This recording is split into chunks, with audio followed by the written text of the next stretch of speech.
La Semaine québécoise de réduction des déchets se déroulait du 16 au 23 octobre dernier. La télévision d'ici s'est déplacée du côté de Québec et plus précisément du côté du Cégep de Sainte-Foy pour assister au lancement officiel de cette semaine. Sur place, j'ai rencontré Mélissa Poirier, responsable de la gestion des matières résiduelles pour la MRC de l'île d'Orléans. Elle nous parle de défis qu'elle a lancés à la population, le défi survivre sans emballage. En fait, le défi sans emballage là, est organisé là, au niveau par tout le Québec au complet. C'est organisé par Action Rebut. Ça consiste là, à réduire tous les emballages à usage unique pendant une semaine. Donc, essayer là, d'aller vers des choses réutilisables ou l'achat en vrac. On sait que les emballages ont une très courte durée de vie. Là. On les utilise, on achète quelque chose d'emballé, on le mange et c'est fini. Ça va déjà dans les matières à gérer. Donc, le plus qu'on peut en éviter, là, le mieux que c'est là, au niveau de la gestion des matières résiduelles. Est-ce que ça touche seulement les écoles ou le citoyen, tous les citoyens sont impliqués, on veut les impliquer là-dedans? C'est le grand public, évidemment, qu'on vise. Là. C'est sûr qu'au niveau de la Semaine québécoise de réduction des déchets, il y a des défis aussi qui s'organisent au niveau des écoles plus précisément, mais au niveau de suremballage, c'est souvent quand on fait l'épicerie, donc je pense que ça s'adresse peut-être plus là, aux adultes, mais souvent motivés par leurs enfants, là, c'est bien évident. C'est pas la première année de ce défi-là. Est-ce qu'on veut faire encore mieux que l'année dernière? Oui, on espère que les gens vont participer encore plus. Là. On espère remotiver les gens qui ont participé l'an dernier puis qui en parlent aux gens autour d'eux pour participer aussi. Nous, dans le fond, ce défi-là s'organise un petit peu partout, mais là, à Lille, nous, on donne aussi des prix là, pour les gens de Lille qui participent afin de les motiver davantage là, à relever le défi parce que, bon, on sait que ça demande quand même un petit effort là, pour relever le défi. Puis les gens peuvent le prendre à différents stades. On n'est pas obligé d'avoir aucun emballage durant notre semaine. On peut prendre un défi à notre hauteur, mais vraiment de se donner des objectifs d'en avoir de moins en moins. Après ça, on espère que les gens vont garder les bonnes habitudes pour le reste de l'année. Les écoles primaires de la Côte-de-Beaupré et de l'île d'Orléans ont également pris des initiatives pour réduire leur empreinte écologique et l'école du Bois-Joli et du Bocage de Bois-Châtel est l'une d'entre elles. Et bien, pour en parler, on rencontre tout d'abord les élèves de 5e année de cette école qui nous parlent du projet et on s'entretient par la suite avec leur professeur. Parle-moi un peu du projet là, que vous avez réalisé avec le regroupement l'Organisme québécois. Dans le fond, on a, avec une personne de l'équipe Québec, on avait une personne qui s'appelait Marie-Claude, puis elle nous a, dans le fond, raconté une petite histoire pour nous, une petite histoire avec son petit cousin, son petit-neveu, qui était venu chez elle pour qu'elle garde, pour nous montrer, dans le fond, qu'on pouvait réduire. Puis, en même temps, on a fait des sacs. On a fait 2 sacs pour, dans le fond, pour économiser. Puis, on en a fait 2. Puis, il y en a un qu'on a gardé. Puis, les 2 autres, on les a exposés dans toute l'école, dans les 2 pavillons de notre école. Puis, on va les faire tirer. Dans le fond, c'est pour apporter les élèves à plus d'en faire. Est-ce qu'il y avait des thèmes spécifiques là, pour les dessins sur les sacs? Oui, le thème, c'était « Moi, je réduis », de montrer... on pouvait faire des dessins pour montrer, admettons, comme cela, admettons, pas de déchets par la terre. Dans le fond, la terre, ça voudrait dire, dans le fond, que la terre ne veut pas avoir de déchets pour que la terre, elle soit mieux, pour qu'elle soit plus en santé. Merci. De rien. On a vécu une expérience à l'école. Il y a une madame qui est venue dans notre classe ici pour nous parler un peu du projet pour Moi, je réduis. Puis, elle nous a un peu expliqué elle nous a un peu expliqué quoi faire avec les déchets, le compost, puis un peu, tu sais, pour nous faire comprendre si on en a vraiment besoin.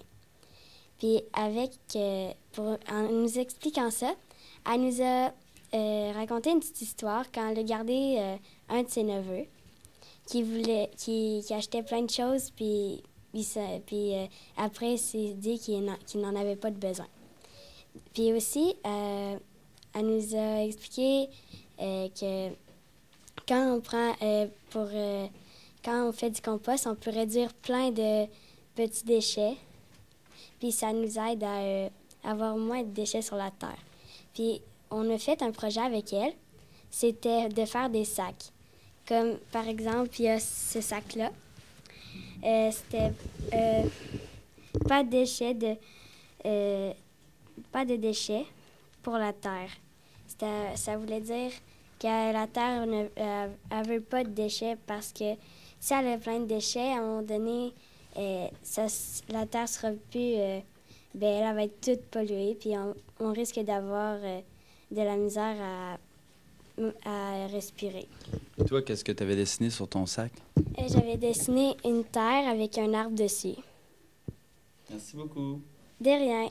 Vous êtes dirigé de classe en classe un peu pour faire connaître votre projet aux autres élèves.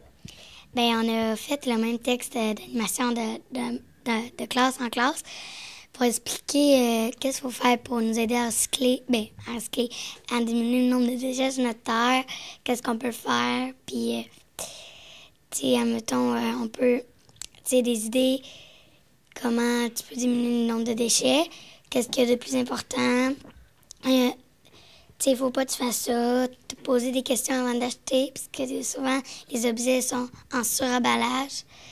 Puis on leur a dit qu'il allait avoir un projet, que vous allez, si vous voulez pouvoir nous aider, vous allez avoir un coupon jaune, puis on les aura expliqué ce qu'ils pouvaient faire pour nous aider. Est-ce qu'il y avait de l'air emballé par l'idée ou il y avait des petites réticences, là, ils voulaient être convaincus un peu? Mais il y en a qui ils posaient souvent des questions à la fin. Est-ce qu'on est obligé de le faire? Est-ce qu'on est obligé de le faire? Puis on leur dit non, mais si vous voulez, oui, ça serait plus pratique de le faire. Mais en général, il y a une bonne réponse des élèves. Oui. Les élèves, ils étaient contents de nous voir, là. Alors, en plus du projet des sacs, tout ça venait avec un contrat d'engagement pour réduire ces déchets. C'est quoi exactement ce contrat-là? Dans le contrat d'engagement, il nous donnait... l'enfant, il fallait faire, admettons, un geste qui pouvait aider, comme, admettons, échanger un jeu vidéo à un ami à place d'aller en acheter un, ou apporter une gourde à place d'apporter une bouteille de plastique parce que c'est pas bon pour l'environnement. Puis on avait le coupon, il fallait qu'on leur donne. On avait une semaine pour faire ça. Puis avec ça, il allait avoir des gagnants avec les sacs qu'on avait faits, là. Toi, quel genre d'action t'as posé à la maison ou à l'école? J'ai fait un déguisement d'Halloween pour cet Halloween qui arrive. Puis j'ai apporté une gourde d'eau. Merci. De rien. Bon, après 2 semaines d'efforts, aujourd'hui, c'est le grand tirage pour les sacs, les grands gagnants. C'est quelque chose de motivant pour participer à ce projet-là. Mais est-ce qu'il y a des initiatives qui sont prises ici par l'école pour réduire les déchets ou recycler à l'année? Bien, on aimerait ça que ce projet-là continue toute l'année pour réduire nos déchets. Puis ensuite, est-ce que vous avez des projets comme le compostage, par exemple? Oui, on a commencé. On a installé un bac dehors dans les 2 bâtiments d'école pour faire du compost. Puis comment que ça fonctionne exactement? Il y a des poubelles dans les classes, puis ils sont jetés dehors. De quelle manière ça fonctionne? Tu sais pas? Oui, tu sais comment. Qu'est-ce que tu fais avec ta collation? Une collation, admettons qu'on a une pelure de banane, à la place de le mettre dans la poubelle, on va le mettre dans le bac de compost. OK. Puis avec un quart de pomme, des pelures d'orange. En plus, vous étiez tellement fiers de votre projet que vous avez décidé de faire un communiqué de presse pour diffuser la bonne nouvelle aux médias environnants. Oui, parce qu'on aurait aimé ça que tout le monde sache qu'on essaie que la Terre soit moins polluée pour qu'ils nous aident à continuer, pour qu'ils encouragent leurs enfants. Puis... C'est ça, vous avez envoyé ça où exactement? Je veux dire, au Journal de Québec, à TVA, à qui vous avez envoyé ça? Au Parchemin, au Journal du Soleil, de la Presse du Québec, au Bois-Châtellois. On a mis notre communiqué de presse à chaque école. OK. Moi, j'ai les bocages pour que les élèves le voient. Puis, c'est pas mal ça. Les élèves l'ont bien décrit tout à l'heure, bon, le projet en tant que tel, mais pourquoi on a décidé de prendre des sacs ou pourquoi pas autre chose, par exemple? Le sac réutilisable, je trouve que c'est un bel outil parce que oui, c'est un sac réutilisable, mais compostable. Souvent, ce qu'on a, oui, à l'épicerie, à la maison, ce sont des sacs en plastique, genre tressés, tissés. Ils sont bons. C'est vrai que ça sauve des sacs de plastique, sauf qu'à la fin de leur vie, on reste encore avec un déchet. Alors, c'est toujours la question, qu'est-ce qu'on fait avec ce déchet-là? Donc, les sacs compostables. Puis l'encre qui est utilisée aussi est bonne pour l'environnement. Donc, tout le produit est bon pour l'environnement de A à Z. Est-ce que c'est le genre de projet que les jeunes embarquent tout de suite? Énormément. D'abord, l'organisme Québec ERE montre des activités qui sont incroyablement bien faites, adaptées pour les enfants. Ça responsabilise les enfants parce que dans chacune des étapes du projet, les enfants sont sollicités, ils sont responsables d'une partie du bon fonctionnement de tout ça. Et les enfants adorent ça. Les enfants aiment ça. Puis comme j'ai déjà dit, souvent les enfants sont les personnes les plus souples, donc qui s'adaptent plus rapidement à des changements d'attitude, des changements de mentalité. Donc, pour l'environnement, c'est très bon. Donc, souvent, partir jeune, ça fait que ça continue, là. On sème quelque chose en espérant que ça continue pour plus tard. C'est pas la première année, justement, que vous semez quelque chose parce que ça fait plusieurs fois que vous travaillez soit avec Québec ERE ou certains organismes pour mettre sur pied des projets du genre. Oui, avec Québec ERE, si je me trompe pas, je pense que c'est ma 5e ou ma 6e activité, donc à peu près une par année. On a déjà fait des expositions pour, encore une fois, présenter des différentes façons de diminuer les déchets. Il y en a plein qui sont disponibles. Je me souviens d'une aussi qu'on avait fait un atelier sur qu'est-ce qu'on fait avec nos batteries, nos piles qui ne sont plus bonnes. On ne peut pas les jeter à la poubelle parce qu'ils contiennent quand même des produits toxiques. Alors, c'est toute une éducation au niveau de ces objets-là, à savoir qu'est-ce qu'on fait avec les objets dangereux lorsque leur vie est terminée. Et puis, Québec ERE, comme je disais tout à l'heure, nous amène à bien disposer de nos déchets et à bien, comme je vous disais, bien en disposer. Le fait d'impliquer les jeunes, bien, j'imagine que ça fait des bons protagonistes à la maison. C'est exactement ça. Comme le compost, moi, je suis de la région ici, je suis de Bois-Châtel, puis souvent, je croise des parents, puis ils disent « Ouais, on se rend compte qu'il y a des choses qu'on peut faire, puis qu'on n'a jamais pensé à faire. » Donc, les enfants amènent des idées nouvelles à la maison, puis souvent, c'est 2-3 petites choses à faire qui ne sont pas nécessairement compliquées, puis de fil en aiguille, bien, ça change, puis ça change pour toute la famille aussi.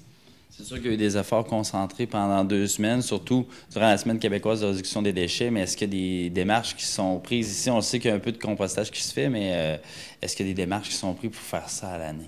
Oui, exactement. Le compost, ça fait 3 ans qu'on l'a parti.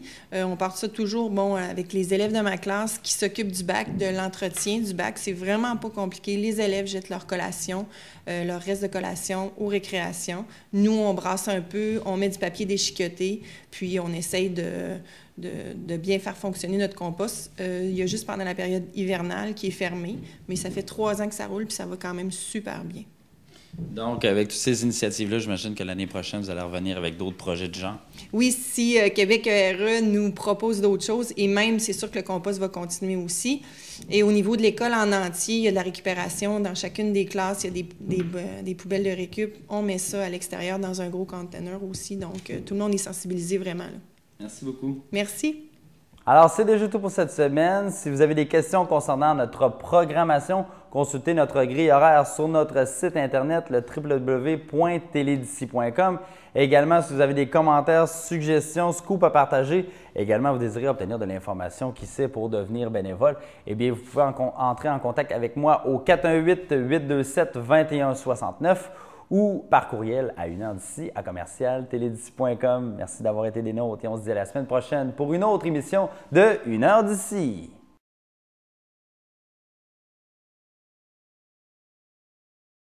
Le nouveau JD de Bois-Châtel est le concessionnaire qui sort des sentiers battus. Comptez sur Pierre Tremblay et toute son équipe pour rendre extraordinaire votre expérience d'essai ou d'achat d'un véhicule Jeep, Dodge, Chrysler ou Ram. Venez rencontrer des experts et partager leur enthousiasme pour les véhicules Jeep qui combinent versatilité, performance, technologie et sécurité. Et tout ça, c'est sans compter le service sympathique, les sourires et les prix d'amis qui expliquent le succès du nouveau JD de Bois-Châtel.